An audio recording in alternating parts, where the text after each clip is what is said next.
So could you just break that down a little bit? Do you mind? And when you're talking about you're measuring okay, so you can measure your Sunday attendance, but you just shared a little bit about measuring, your discipleship.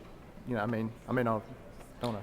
Yeah, obviously there's subjective and objective measurements. So objectively, you could say, are people being saved and how many? Do we have people who know how to make disciples of other people? That's a real key. Not just can I tell someone about Jesus, but can I train them in obeying all of Jesus' commands in such a way that they can also make disciples? Because built right into the Great Commission is make disciples. So if we're to obey everything Jesus taught us, then we actually have to be able to make disciples as part of that obedience. So that is a thing you could measure. You could say, can these people make disciples? Because they will have led someone to Christ and have discipled them to do the same. So that's an objective reality. How effectively you do that, that's subjective, because you might say, well, they're good at this and they're not so good at this, and this is an area we need to grow them in.